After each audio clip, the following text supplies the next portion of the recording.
No, Pablo, no, no, no, no. The name Pablo Escobar is synonymous with the Colombian drug trade.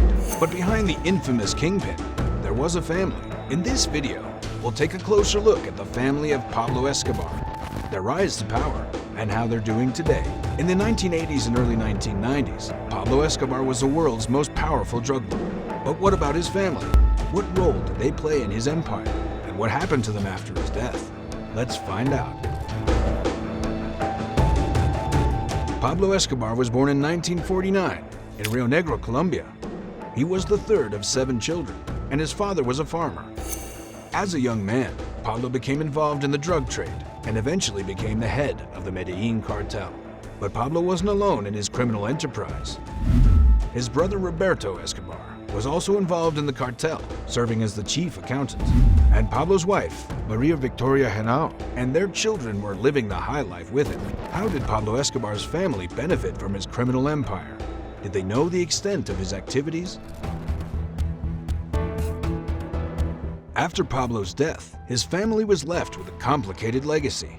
They were both the beneficiaries and victims of the Medellin cartel's success, and their lives were forever changed by their association with Pablo. Roberto Escobar, Pablo's brother, continued to run the cartel after Pablo's death, but he soon found himself at odds with other members of the organization, and he was eventually arrested and imprisoned for involvement in drug trafficking. Maria Victoria and her children fled to Argentina, where they tried to start a new life, but they soon found that they couldn't escape the notoriety of their family name. They lived in hiding for years, moving from place to place and constantly looking over their shoulders.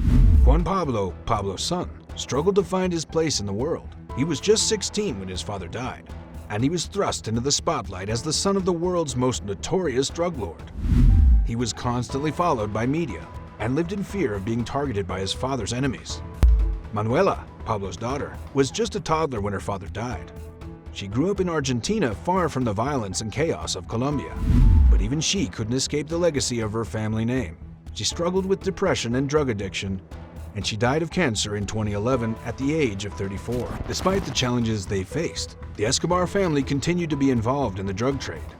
Juan Pablo and his uncle Nicolas Escobar started a clothing line called Escobar Henao in 2016, which featured images of Pablo and slogans like, "My father was a legend."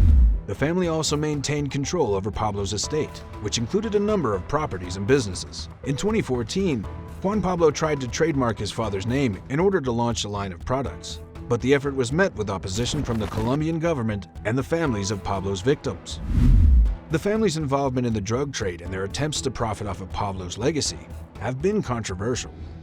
Some see them as perpetuating the violence and corruption that define the Medellin cartel, while others see them as victims of circumstance who are trying to make the best of a difficult situation. The Escobar family's story is a cautionary tale about the dangers of getting involved in organized crime. Their lives were forever changed by their association with Pablo, and they continue to grapple with the consequences of his actions. But their story also raises important questions about the nature of family and loyalty. How far would you go to protect your family? Would you be willing to break the law, or even commit acts of violence in order to keep them safe?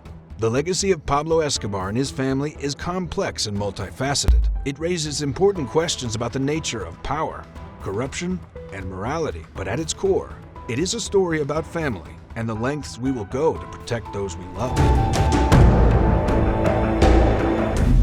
Today, Pablo Escobar's family members live very different lives from their days as drug lords. Maria Victoria Henao and her son Juan Pablo Escobar have both written books about their experience. Juan Pablo also speaks publicly about the dangers of the drug trade and how to prevent it.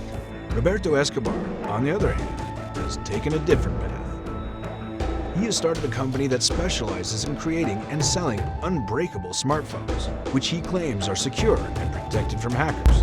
How do you think Pablo Escobar's family members feel about their past? Do they feel any responsibility for the harm caused by their family's criminal activities?